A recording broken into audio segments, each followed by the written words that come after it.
Hey, what's going on YouTube? Alabama Reloader here. So I realized that I haven't necessarily made a video kicking off this project that we got going on. I've talked about it in a live stream, and I was thinking I should probably do sort of a, hey, this is what's going on, this is where we're at, this is what we're trying to accomplish, this, sort of level set everything for the project. So what I have in front of me is a Ruger M77 Hawkeye chambered in 25-06 Remington. This rifle belongs to a good friend of mine, and it's the same guy where I worked up the load for him in his 300 Win short mag. This is the gun that his daughter actually deer hunts with, and he brought his guns over the other day. We were just kind of, hanging out, talking, sort of doing a post-hunting season cleanup, if you will, sort of cleaning the barrels, cleaning up the guns themselves, and pretty much getting everything squared away. That's kind of his normal process. Once the season's over, he'll clean everything up, and then he'll put them in the safe or put them in the closet, wherever they go, until next season, right? Whenever he's getting ready to pull them back out, start shooting them again, and get squared away. Well, he was over here, and I mentioned, hey, I would definitely be willing to work up a hunt load for it. I've already got a die set for it. I actually had a box of bullets. I got some powder that's going to be a good option for it. I actually have brass, thanks to a good buddy of mine named Sandy. He hooked me up with a ton of brass way back when, and a lot of it was probably over 200 pieces of it happened to be 25-06 Remington, and about 120 of those, 120, there's probably 250 pieces of brass. About 120 of them are Barnes head stamp once fired. So that's the brass that I'm using for this project. But so that was kind of the, how it got started and the genesis of it. And he had a box of this factory ammunition, the Hornady Superformance 117 grain SST stuff. This is what his daughter was hunting with, and I think she's killed some deer with it. No issues in terms of, I don't think they've had any issues in terms of terminal performance. I did talk to him. I think he had one buck, or she had one buck maybe that dropped, and then another one that they had to do some tracking on, and he wasn't super thrilled with the lack of a blood trail. And I don't believe the bullet ever exited. I don't think it exited the deer, so there's no exit hole. So it's kind of what you get when you're using a bullet of this construction. If you don't get an exit hole, your blood trail, not to say, and this is a generalized statement, right? Not to say that it won't be adequate, but you hear people say all the time, and I am sort of a firm believer in this as well, when you put two holes through a deer, the likelihood that the blood trail is going to be better than one hole is much higher. We'll leave it at that. Y'all argue about that in the comments. But this was the stuff they were shooting, and he had a box of it left. He actually has another box as well. I think he mentioned he wanted to drop that off. I want to do some more testing on this stuff, because the initial results that I got when I went to the range and shot some of this stuff was not good at all. And let's see, the velocity data that I gathered was captured using this guy. It's my Garmin Chronograph. This nifty little box here. This is compliments of Reloading Quest here on YouTube. You can go follow him on Instagram as well. Go subscribe to his channel. My buddy Zach, he 3D prints all sorts of useful stuff. He's got a 3D print shop on Etsy where he sells everything, so you can go check him out. It's Extruded Customs is the name of his print shop on Etsy, so you can go check it out if you have one of these chronographs. And of course they don't come with a case, it's just the chronograph itself and a power cord. So if you need a case, highly recommend this thing for it. But so that way, I was using the Garmin Chronograph for the velocity data. And let's see, at the muzzle, this stuff's showing 3110 on the box. And my average, I fired 2 5-shot groups, so a total of 10 shots. I did capture all 10. And we were at 3084 was the average muzzle velocity that I got the other day. Now, which is fine, it doesn't have to match the box velocity. That's where having a chronograph is just, it's pretty vital. If you're really trying to be precise with you know, the distances that you can shoot and how accurately you can hit a target at greater distances.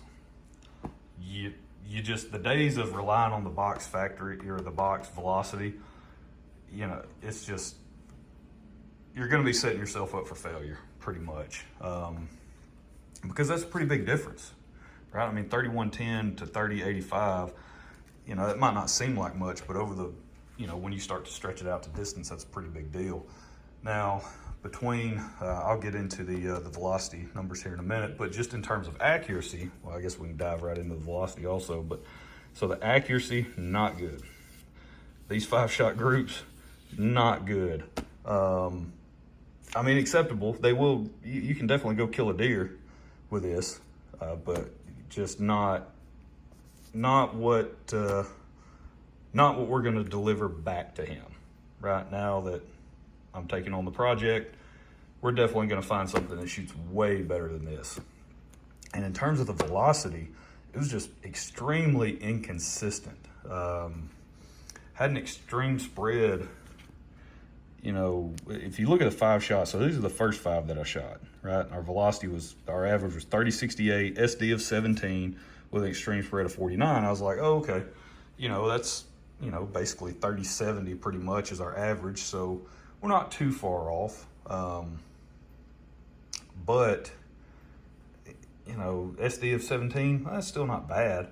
But the group was not good, right? So I was like, well, let me shoot a 5-shot group. Now let me shoot another one. And then I wanted to keep some of the factory ammo. I thought this was the only box he had, so I wanted to keep some of it to take measurements on, check everything, because if it did shoot really well, I was planning on trying to replicate the load by ordering the bullets. And then of course I've got Hodgdon Super Performance powder, so I was gonna try to replicate the load if it shot well.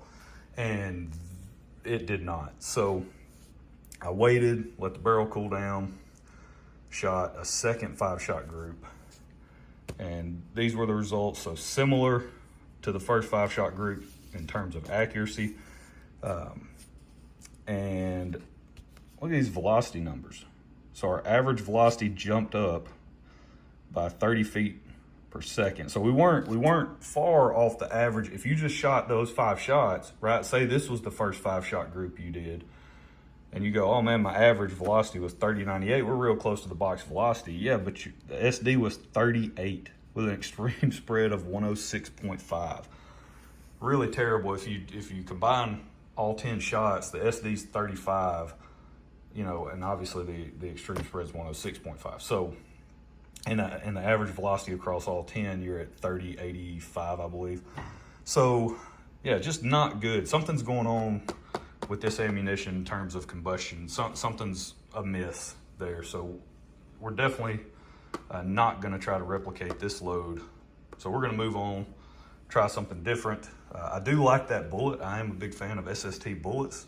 However, just like I mentioned earlier in the video, you do run into the potential or likelihood that you will not get a complete pass through on whatever game animal it is that you're shooting at, right? Using this style of bullet. It's not necessarily meant to penetrate completely through the animal. It's not necessarily what it's designed to do. It does retain some of its weight. I actually recovered an SST bullet out of a doe that I killed with a 6.5 Creedmoor. I've done a video on that. You guys can go check that out if you want to see it. Really pleased with the performance, but that is what happens when you're shooting a bullet of this construction. So that's one of the reasons why I'm more of a fan of something like this, solid copper option. This is the 90 grain GMX, definitely lighter. This is kind of on the lighter side for the 25-06. You can go all the way down, let's see, Hornedy's got load data all the way down to 75 grain bullets, and up to, they go to 117. Spear has a 120. I know there's some companies now that are coming out with really heavy 25 cal bullets. Those are more meant for like your 25 Creedmoors and that type of stuff. Some of these newer cartridges that are coming out, that's kind of what they're geared toward. This is supposed to have a 1 in 10 twist barrel, and hopefully these 90 grain GMXs will shoot really well. I also have some McGuire Ballistics solid copper bullets that are supposed to be on the way as well. I reached out to Sam let him know the project that I was working on and was really interested in trying to get my hands on some of their 25 cal stuff. They're still working on those. I believe they're available for pre-order now. I think they just went live on the website, so you can go check those out if you're wanting some solid copper options or a solid copper option in 25 cal from McGuire Ballistics. But so that's where we're at in terms of the factory ammo. Did not perform well. Of course, I'm going to go shoot more. It's 2 5-shot groups, but this is not. There's no warm fuzzy being had right here, right? So, not really putting a lot of stock in this stuff. I am going to shoot it just to gather some more data. Like I said, I believe he has a box and a half, maybe more of this stuff sitting at the house, and he wants to drop it off to me. So I am going to check. The performance of this stuff. This is lot number 3192190. So if you guys, I know this is kind of a needle in a haystack situation, but if you actually have this same factory ammunition, I would be interested in knowing the same lot number. I would be very interested in knowing, what you're seeing in terms of performance. Because like I said, the velocity performance I've seen so far, just not good at all. Accuracy side of the house, if the velocity was really good, but our accuracy was poor, then that's still something I want to investigate and kind of go explore in terms of load development, because we could tweak overall length. There's some things we can do there to play around with the load and see if we can get it to shoot in this particular rifle, right? But if your combustion is garbage, you better move on to something else. Something else is going on there with the ammunition. So, but for powder choices, to start with, I plan on using H4831. If you look at the 90 grain GMX, that is not the best velocity option, but at the same time, to be honest with you, I'm not trying to pump this thing up to 3,400 feet per second. I'm not trying to push it to the limits in terms of pressure or anything like that. Again, this is not my firearm, so what I want to try to do is, let's see, the max is 57.8. So I'd like to stay in the range of the 3,000 feet per second, somewhere in that ballpark, 3,000, maybe 3050, something close to that. So if we could achieve that around that 56 grain mark, like it's calling out in the manual, stay below a decent amount below the max charge, then I'm more than happy with that. Some of these other powders listed, I just simply don't have enough of to try to use those for load development. I've got some IMR 4451, but I don't necessarily have enough for an in-depth load development. IMR 4350, is kind of in the same situation. I think I have a pound or two of that. Alliant Power Pro 4000 MR, I had that powder as well, just not a lot. I've got probably less than half a pound now. So really, I'm down to H4831 is a powder that I have enough of on hand for more in-depth load development. So that's what I'm going with for the 90 grain GMX. I also have these guys. These came in a reloading setup that I bought off of a guy. He was an older guy. He was completely getting out of reloading altogether. He was planning to load for a 25-06, just never got around to it.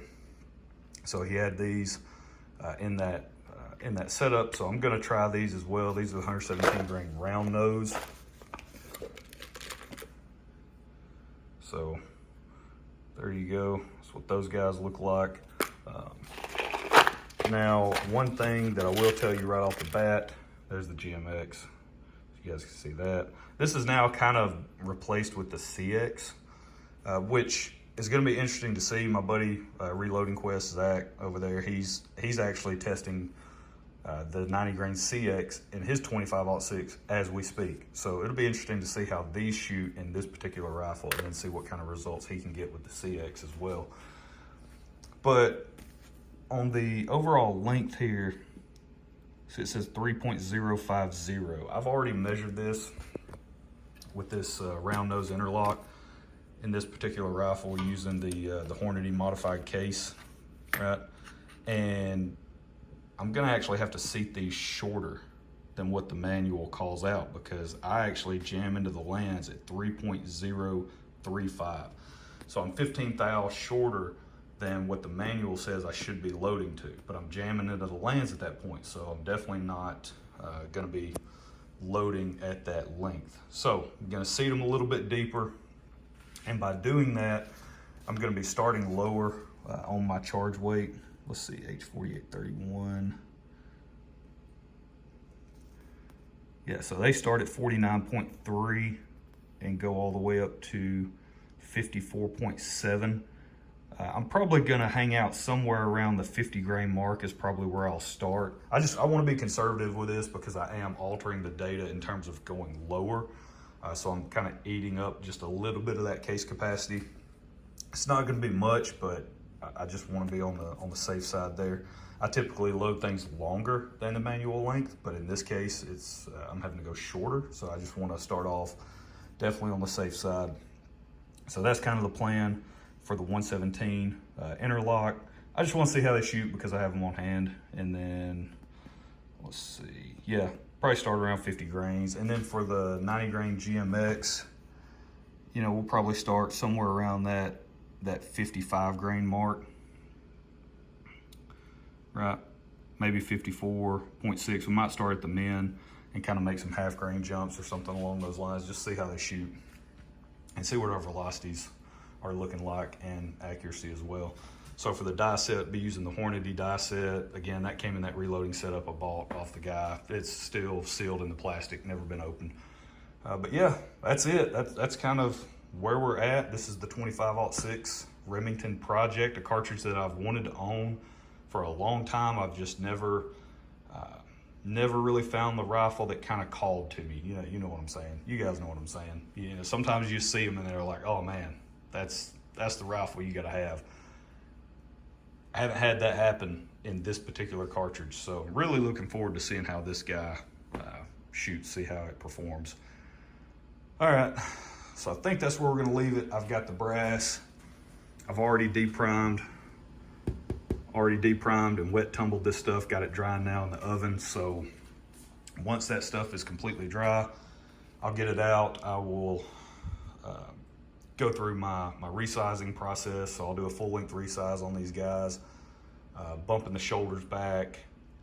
And then, oh, that is one thing. I did compare the fired Hornady brass to that once fired Barnes head stamp brass. There was about 2 thou difference in the shoulders. So I'm gonna be bumping that back to the point where it'll chamber, it'll chamber nicely in this particular rifle. There won't be any issues with bolt closure or anything along those lines. That's one thing when you get into it, especially for a hunting setup, you just have to be mindful of, you know, if you're trying to bump that shoulder back a very minimal amount so you're not overworking or overstressing your brass, you could run into an issue where you don't size the brass enough. You're out in the field, you try to rack around, and all of a sudden you're having issues with bolt closure. That's not something you want to run into when you're in the field. So I want to make sure I push that shoulder back enough where, you know, we won't have any issues. So I want to make sure I fully resize that brass so that shoulder is not going to create an issue in a hunting scenario. So that's it. That's where we're going to leave it. That is the groundwork for the project. So welcome aboard. Glad you guys could tag along. Don't forget, if you need anything reloading related, firearms related, whatever it is you may need, Mr. Big Guns in Huntsville, Alabama. That is always my #1 recommendation for a local store. Make sure if you're ever in the area, ever in North Alabama, swing by, check those guys out. Tell them I sent you, tell them I said, hey. They're great to work with. Matt and all his staff, man, they do a great job. And if they don't have what you need in the store at that moment, they can get it for you, okay? They go above and beyond trying to track stuff down for folks. So huge shout out to them.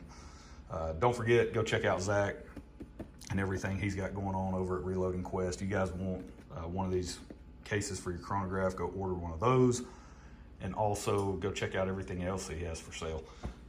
But that's it. That's where we're gonna leave it. Hope you guys enjoyed it. We'll catch you next time. Y'all have a good one.